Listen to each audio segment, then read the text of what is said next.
Today I will show you a sci-fi, romance, drama film from 2016. Spoilers ahead. Watch out and take care. The interstellar spaceship Avalon can be seen traveling through space, headed to a colonized world called Homestead 2. All of its quarters are empty, the vessel is on autopilot. The 258 crew members as well as the 5,000 passengers are in hibernation. Suddenly, the ship passes through an asteroid belt that's weakening its shields. Power is diverted to the main shield, but the ship is on a collision course with a giant asteroid. Suddenly, the asteroid collides with the ship, causing various malfunctions. The ship begins self-reparations, but one of the hibernation pods activates. The passenger awakened is Jim Preston, a mechanical engineer. His pod opens and an automated system helps with his awakening, telling him that he spent 120 years in suspended animation and that the ship is only 4 months away from Homestead 2. He's told that he will be able to spend that time enjoying the luxurious aspects of the ship.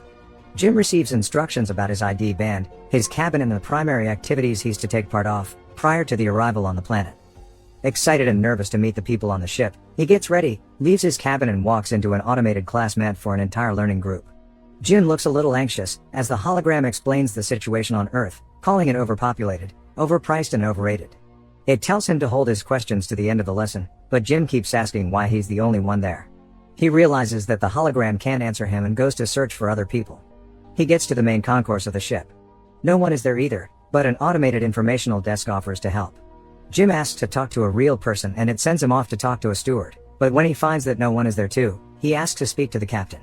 When he gets to the bridge, even though he doesn't have access to go inside, he can see that none of the main crew is awake either. Jim eventually goes to the observatory, where he finds out that the ship is actually 90 years away from Homestead 2. He realizes that he woke up too soon, so he rushes back to the concourse and sends a message back to Earth asking what he should do, because he doesn't know how to get back into hibernation. The communication system informs him that the overpriced call to Earth would take approximately 55 years to get an answer back. Jim is devastated. He walks around and finds the ship's bar, where he sees another person. As he's talking to the bartender, something seems strange about him. When he goes to get him a drink, Jim realizes that he's an android. It's called Arthur. Jim wants to find out more information from him, but he can't even explain to the android how it's possible for him to be there ahead of time. Jim wakes up in his cabin the next day and goes to the cantina, where he quickly realizes that most of the things on the menu are reserved for gold-class passengers only. He gets his plain coffee and tries to figure out how to fix his hibernation chamber. After he gets all the tools, he manages to get it operating and lies down inside of the pod. But nothing happens. Next, he decides to use the tools he found to get into the crew's hibernation chambers. That doesn't work either. Small malfunctions happen around the ship. Jim keeps returning to the bar to drink, but mostly to talk to Arthur. The android gives him some advice that convinces him to break into one of the gold-class rooms and try to have some fun on the ship. Jim tries all the restaurants, the games, the entertainment system. But as time passes, he becomes even more miserable to be there alone. One day, he gets drunk and wanders around the hibernation pods, when he stumbles into an airlock with spacesuits designed for spacewalks. Jim gets into a suit and goes to the airlock, pushes a lever and then the button to release the airlock door. Once outside the ship, he's mesmerized by the view. He's the only conscious human being experiencing that moment in time. Jim releases the magnets on his boots and floats in space, feeling devastated. He comes back inside, takes off the suit, but goes back to the airlock without it on.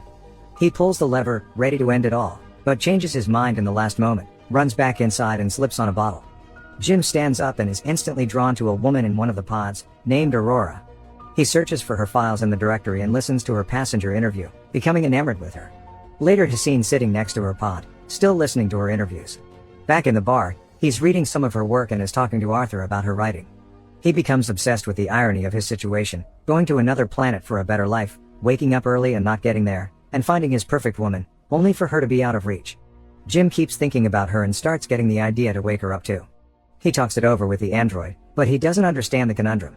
If he wakes her up for his own benefit, he'd be stranding her there with him, to die on the ship. Jim decides against it first, but as time goes by he can't let it go, until one day, he changes his mind. He goes to her pod and manages to activate it. As she's waking up and going through the same process as he did, he hides and goes back to his room. A little bit later he goes to the main concourse, hoping to find her. And there she is, just as confused as he was a year ago. Jim tells her they're the only ones awake and takes her to the observatory. Then he tells her that he can't get to neither the crew, nor the main commands of the ship. Aurora freaks out and wants to get back into her pod. When they get to it, Jim explains that there is no special equipment on the ship that can help them get back into hibernation, effectively telling her that they're stranded. They go back at the concourse and he tells her that she should rest, since she just came out of hibernation. She feels sorry for him, having to spend more than a year alone on the ship. Jim goes back to the bar, feeling regretful about what he did. He asks Arthur not to tell Aurora that he was the one that woke her up.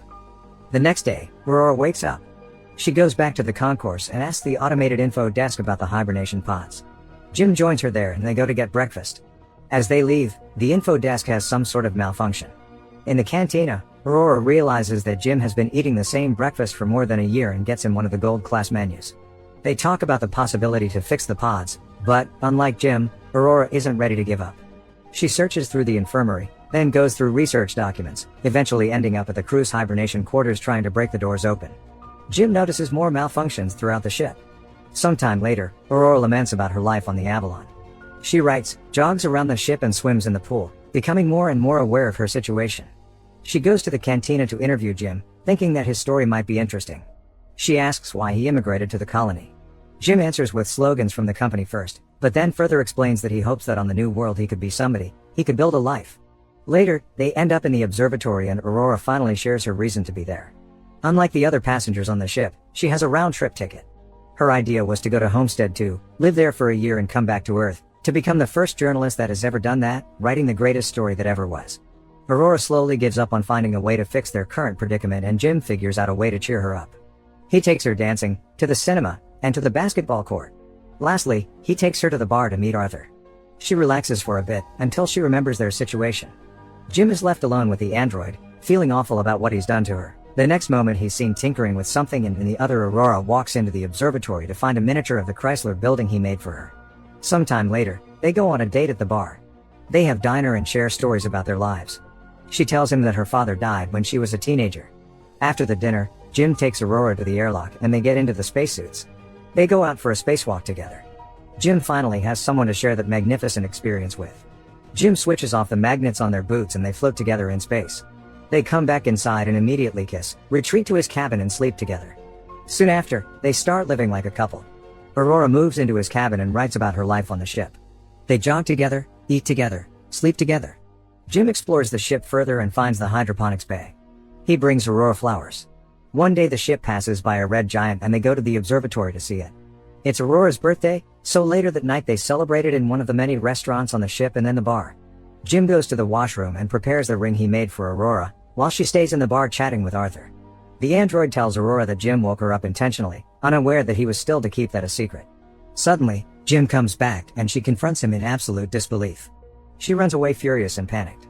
Jim comes back to his cabin to find all her things gone. He runs into her in the cantina the next day, but the moment he speaks, she runs away. Aurora is desperate.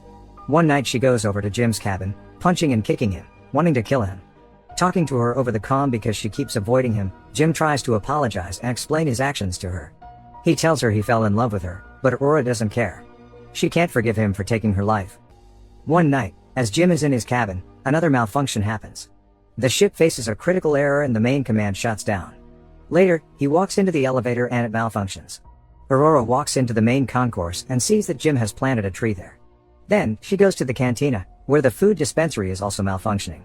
Suddenly, both of them hear the voice of the deck chief over the comms, asking who planted the tree.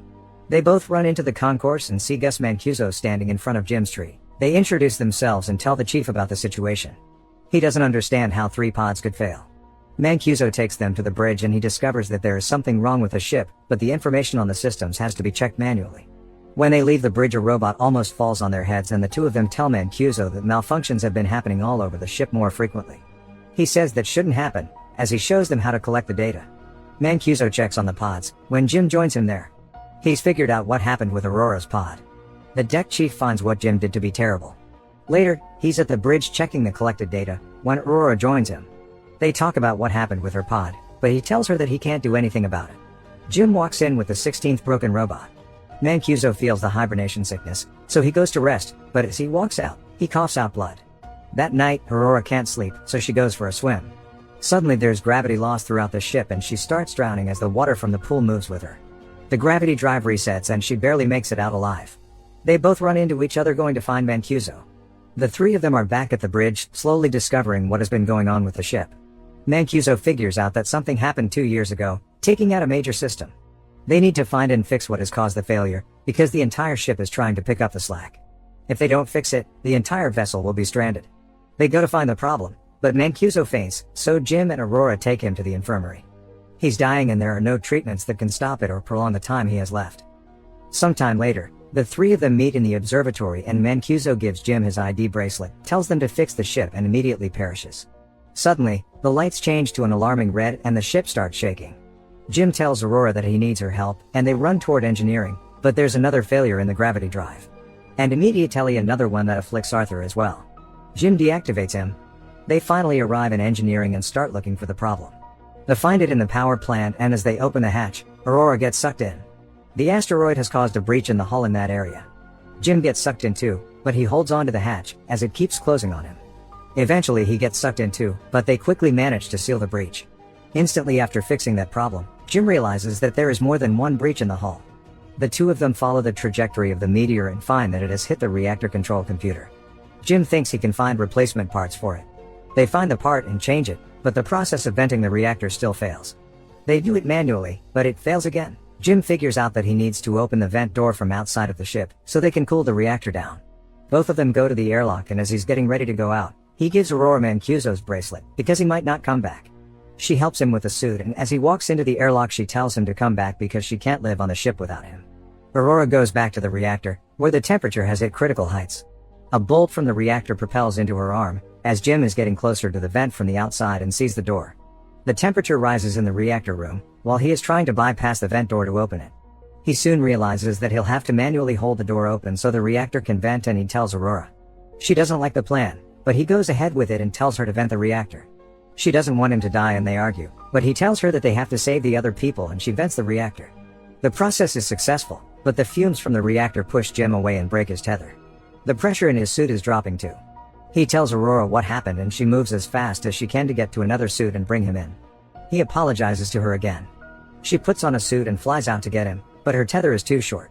She's pulled back, but suddenly grabs onto his tether and manages to pull him in. Aurora drags Jim into the infirmary, only to find out that he's already dead. She uses Mancuso's bracelet to override the medical protocols and to resuscitate him. The medical pod does the work automatically and revives Jim. Aurora forgives him. Later, Aurora fixes Arthur and they give Mancuso a proper space burial. Jim takes her to the infirmary and tells her that he's found a way to use the medical pod as a hibernation one. He tells her to get inside the pod and ride out the rest of the journey in there. But, as is later revealed, she declines and decides to stay with him, awake on the ship. Jim finally proposes to her and they live out their lives on the ship. 88 years later, the Avalon arrives on Homestead 2. The crew wakes up and finds the ship in a very unexpected state. Aurora leaves them a message, retelling the story of the life her and Jim had on the ship while the rest were sleeping. Make sure to subscribe and turn on notifications so you can watch more videos like this. Thanks for watching.